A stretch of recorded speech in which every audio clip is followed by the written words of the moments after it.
আসসালামু আলাইকুম প্রিয় চাকরি প্রত্যাশী বন্ধুরা, দেখতে পাচ্ছেন কারিগরি শিক্ষা অধিদপ্তর একটি নতুন নিয়োগ সার্কুলার প্রকাশিত করেছে। এই সার্কুলারে বাংলাদেশের সকল জেলা থেকে আবেদন করা যাবে। এখানে দেখতে পাচ্ছেন অনেকগুলো লোক নিয়োগ করা হবে একাধিক পদে। এখানে সর্বমোট 551 জন লোক নিয়োগ করা হবে। এই সার্কুলারে আপনারা অনলাইনের মাধ্যমে আবেদন করতে পারবেন। এখানে কত টাকা আবেদন ফি পরিশোধ করে আবেদন করা যাবে এবং কত তারিখ আবেদন শুরু, কত তারিখ আবেদন জমা দানের শেষ সময়, এ সংক্রান্ত বিষয় ভিডিওতে বিস্তারিত আলোচনা করা হবে। তার আগে ছোট্ট একটি রিকোয়েস্ট থাকবে, নিয়মিত চাকরি বিজ্ঞপ্তির আপডেট খবর সবার আগে পেতে আমাদের এই চ্যানেলটি সাবস্ক্রাইব করুন এবং ভিডিওটিতে একটি লাইক করুন। এখানে দেখতে পাচ্ছেন কারিগরি শিক্ষা অধিদপ্তর ভোকেশনাল শাখা ও শাখাধীন প্রতিষ্ঠান সমূহে 13 থেকে 20তম গ্রেড পর্যন্ত 19টি ক্যাটাগরিতে 751টি রাজস্ব খাতে শূন্য পদ সমূহে সম্পূর্ণ অস্থায়ী ভিত্তিতে সরাসরি নিয়োগের মাধ্যমে পূরণের নিমিত্তে নিম্নবর্ণিত শর্তে উল্লেখিত পদের বিপরীতে বর্ণিত যোগ্যতা ও অভিজ্ঞতা সম্পন্ন প্রকৃত বাংলাদেশী নাগরিকদের নিকট হতে অনলাইনের মাধ্যমে, দেখতে পাচ্ছেন এখানে একটি ওয়েবসাইট দেওয়া আছে, ওয়েবসাইটের মাধ্যমে দরখাস্তের আহ্বান করা যাচ্ছে। এখানে দেখতে পাচ্ছেন লোক নিয়োগ করা হবে 60 মুদ্রাক্ষরিক কাম কম্পিউটার অপারেটর পদে একজন। আবেদন করার জন্য এখানে দেখতে পাচ্ছেন ন্যূনতম দ্বিতীয় শ্রেণী বা সমানের সিজিপিএতে স্নাতক বা সমানের ডিগ্রি থাকলে আবেদন করা যাবে। কম্পিউটার ব্যবহারে দক্ষতা থাকতে হবে। লিপিতে টাইপিং এর গতি প্রতি মিনিটে এখানে ইংরেজি 80 শব্দ এবং বাংলা 50 শব্দ থাকতে হবে। কম্পিউটার মুদ্রাক্ষরের গতি প্রতি মিনিটে এখানে দেখতে পাচ্ছেন ইংরেজি 30 শব্দ, বাংলা 25 শব্দ থাকলে আবেদন করতে পারবেন। এরপরে দেখতে পাচ্ছেন ক্রমিক 2 নিয়োগ করা হবে লাইব্রেরিয়ান, এ পদে 65 জন লোক নিয়োগ করা হবে। কোন শিক্ষিত বিশ্ববিদ্যালয় হতে ন্যূনতম দ্বিতীয় শ্রেণী বা সমানের সিজিপিএতে স্নাতক বা সমানের ডিগ্রি থাকলে আবেদন করা যাবে। এছাড়া লাইব্রেরি সায়েন্সে ডিপ্লোমা থাকতে হবে এবং কম্পিউটার এমএস অফিসে কাজের দক্ষতা থাকতে হবে। তিনি নিয়োগ করা হবে 60 মুদ্রাক্ষরিক কাম কম্পিউটার অপারেটর, এখানে 2 জন লোক নিয়োগ করা হবে। দ্বিতীয় শ্রেণী বা সমানের সিজিপিএতে এখানে স্নাতক বা সমানের ডিগ্রি থাকলে আবেদন করতে পারবেন। কম্পিউটার ব্যবহারে দক্ষতা থাকতে হবে। লিপিতে প্রতি মিনিটে টাইপিং এর গতি এখানে দেখতে পাচ্ছেন ইংরেজি 70 শব্দ, বাংলা 45 শব্দ গতি থাকলে আবেদন করতে পারবেন। এছাড়া কম্পিউটার টাইপিং এর গতি প্রতি মিনিটে ইংরেজি 30 শব্দ, বাংলা 25 শব্দ থাকতে হবে। স্যারে দেখতে পাচ্ছেন নিয়োগ করা হবে হিসাব রক্ষক, এক পদে 28 জন লোক নিয়োগ করা হবে। এখানে দেখতে পাচ্ছেন আবেদন করার জন্য ব্যবসায় শিক্ষা অনুষদভুক্ত দ্বিতীয় শ্রেণী বা সমানের সিজিপিএতে স্নাতক বা সমানের ডিগ্রি থাকলে আবেদন করতে পারবেন। এছাড়া কম্পিউটার অফিসে দক্ষতা থাকতে হবে। কর্মিক পাশে দেখতে পাচ্ছেন নিয়োগ করা হবে ইউডিএ কাম অ্যাসিস্ট্যান্ট, এই পদে 4 জন লোক নিয়োগ করা হবে। যে কোনো বিশ্ববিদ্যালয় থেকে দ্বিতীয় শ্রেণী বা সমানের সিজিপিএতে এখানে স্নাতক বা সমানের ডিগ্রি থাকলে আবেদন করা যাবে। কম্পিউটার এমএস অফিসে দক্ষতা থাকতে হবে। 6 দেখতে পাচ্ছেন নিয়োগ করা হবে এলডিএ কাম স্টোর কিপার, এই পদে 17 জন লোক নিয়োগ করা হবে। আবেদন করার জন্য উচ্চ মাধ্যমিক সার্টিফিকেট বা সমানের পরীক্ষায় উত্তীর্ণ হয়ে থাকলে আবেদন করা যাবে। কম্পিউটার এমএস অফিসে দক্ষতা থাকতে হবে। এরপরে দেখতে পাচ্ছেন নিয়োগ করা হবে সহকারী কাম স্টোর কিপার, এই পদে 11 জন লোক নিয়োগ করা হবে।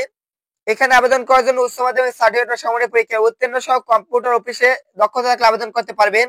এরপরে দেখতে পাচ্ছেন অফিস সহকারী কাম কম্পিউটার স্টোর কিপার, এখানে 46 জন লোক নিয়োগ করা হবে। উচ্চ মাধ্যমিক সার্টিফিকেট বা সমানের পরীক্ষায় উত্তীর্ণ সহ কম্পিউটার এমএস অফিসে দক্ষতা থাকলে আবেদন করতে পারবেন। এলডিএ কাম টাইপিস্ট নিয়োগ করা হবে 2 জন। উচ্চ মাধ্যমিক সার্টিফিকেট বা সমানের পরীক্ষায় উত্তীর্ণ, এখানে দ্বিতীয় বিভাগে উত্তীর্ণ হয়ে থাকলে আবেদন করতে পারবেন। কম্পিউটার ব্যবহারে দক্ষতা সহ কম্পিউটার টাইপিং গতি প্রতি মিনিটে 20 শব্দ থাকতে হবে। এরপর নিয়োগ করা হবে কফি সহকারী কাম কম্পিউটার টাইপিস্ট, এ পদে 2 জন লোক নিয়োগ করা হবে। দ্বিতীয় বিভাগে উচ্চ মাধ্যমিক সার্টিফিকেট সমানের পরীক্ষায় উত্তীর্ণ, কম্পিউটার ব্যবহারে দক্ষতা, কম্পিউটার টাইপিং গতি প্রতি মিনিটে 20 শব্দ গতি থাকতে হবে। এরপর দেখতে পাচ্ছেন অফিস সহকারী কাম কম্পিউটার ডাটা এন্ট্রি বা কন্ট্রোল অপারেটর নিয়োগ করা হবে। এখানে 27 জন লোক নিয়োগ করা হবে। দেখতে পাচ্ছেন এখানে উচ্চ মাধ্যমিক সার্টিফিকেট বা সমানের পরীক্ষায় উত্তীর্ণ এবং কম্পিউটার ব্যবহারে দক্ষতা এবং কম্পিউটার মুদ্রাক্ষরের সর্বনিম্ন গতি প্রতি মিনিটে বাংলা ইংরেজি যথাক্রমে 20 শব্দ গতি থাকলে আবেদন করতে পারবেন। এরপরে দেখতে পাচ্ছেন নিয়োগ করা হবে কেয়ারটেকার, এখানে 74 জন লোক নিয়োগ করা হবে। এইচএসসি সমানের পরীক্ষায় উত্তীর্ণ সহ কম্পিউটার এমএস অফিসে দক্ষতা থাকলে আবেদন করতে পারবেন।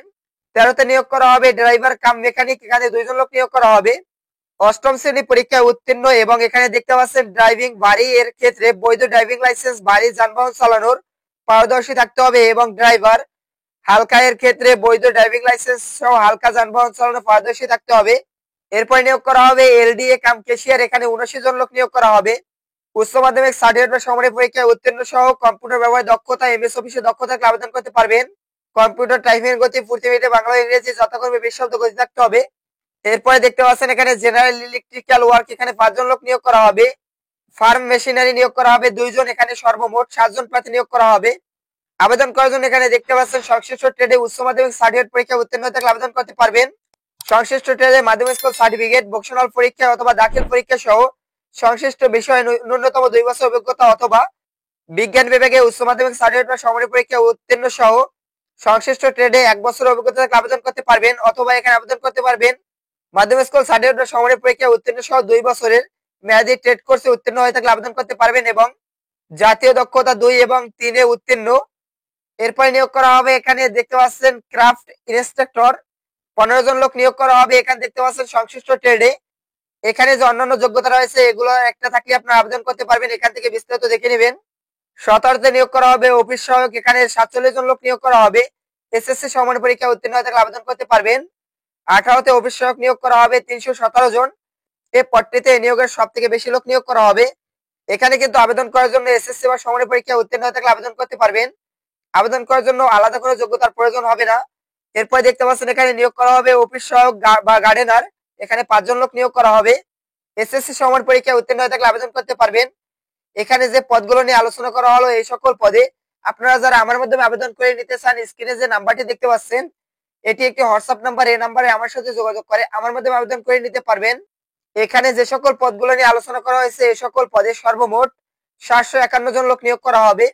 এরপরে এখানে দেখতে পাচ্ছেন এখানে রয়েছে সকল জেলার প্রার্থীরা এই সার্কুলার আবেদন করতে পারবেন। ইতিপূর্বে যারা আবেদন করছেন তাদের আবেদন করার প্রয়োজন নেই, অর্থাৎ এই সার্কুলারটি ইতিপূর্বে প্রকাশিত হয়েছিল। ওই সময় যে সকল প্রার্থীরা আবেদন করছেন আপনাদের নতুন করে সার্কুলারে আবেদন করতে হবে না, আপনাদের পূর্বের আবেদন বহাল থাকবে। দেখতে পাচ্ছেন এখানে আবেদন করার জন্য এখানে একটি ওয়েবসাইট দেওয়া আছে, ওয়েবসাইটে প্রবেশ করে আবেদন করা যাবে। 4/3/2025 তারিখ সকাল 10টা থেকে আবেদন শুরু হয়েছে। আবেদন জমাদানের শেষ তারিখ এখানে দেখতে পাচ্ছেন 24/3/2025 তারিখ পর্যন্ত। এই সময়সীমার ভিতরে অনলাইনের মাধ্যমে আবেদন করতে পারবেন। আবেদন সাবমিট করার পরবর্তী 72 ঘন্টার ভিতরে যে পরীক্ষার ফি পরিশোধ করতে হবে এই বিষয়ে এখানে বিস্তারিত দেখতে পাচ্ছেন। এখান থেকে দেখে নেবেন কিভাবে পরীক্ষার ফি পরিশোধ করবেন, এই বিষয়ে এসএমএস এর ফরম্যাটটি কিভাবে হবে এই সংক্রান্ত বিষয় এখানে রয়েছে, এখান থেকে দেখে নিতে পারবেন। এবং সার্কুলার সম্পর্কে অন্যান্য তথ্য এখানে দেখতে পাচ্ছেন। আবেদন করার জন্য সকল প্রার্থীর বয়স এখানে দেখতে পাচ্ছেন 1/2/2025 তারিখে 18 থেকে 32 বছরের ভিতরে বয়স থাকলে আবেদন করতে পারবেন। বয়স সম্পর্কিত কোনো এফিডেভিট গ্রহণ করা হবে না। এখানে দেখতে পাচ্ছেন মৌখিক পরীক্ষার সময় আপনাদের যে সকল কাগজপত্র সাথে নিয়ে যেতে হবে মৌখিক পরীক্ষার সময় এই বিষয়ে এখানে বিস্তারিত লেখা রয়েছে, এখান থেকে দেখে নিতে পারবেন। এই সার্কুলারটি 25/3/2024 তারিখে প্রকাশিত করা হয়েছিল। ওই সময় আপনারা যারা আবেদন করছেন আপনাদের নতুন করে আবেদন করার প্রয়োজন নেই, এই বিষয়টি তারা এখানে দেখতে পাচ্ছেন ক্রমিক 12তে এখানে তারা লিখে রেখেছে, এখান থেকে দেখে নিতে পারবেন। আবেদন সম্পর্কিত অন্যান্য তথ্য বিস্তারিতভাবে পরে তারপরে আবেদন করার অনুরোধ রইল। এই নিয়োগ সার্কুলার সম্পর্কে এছাড়া যদি আপনাদের কোনো প্রশ্ন থাকে কমেন্টের মাধ্যমে আমাকে জানিয়ে দিতে পারেন। নিয়মিত চাকরি বিজ্ঞপ্তির আপডেট খবর পেতে আমাদের এই চ্যানেলটি সাবস্ক্রাইব করুন। দেখা হচ্ছে পরবর্তী ভিডিওতে, সে পর্যন্ত ভালো থাকুন, সুস্থ থাকুন। ধন্যবাদ সকলকে।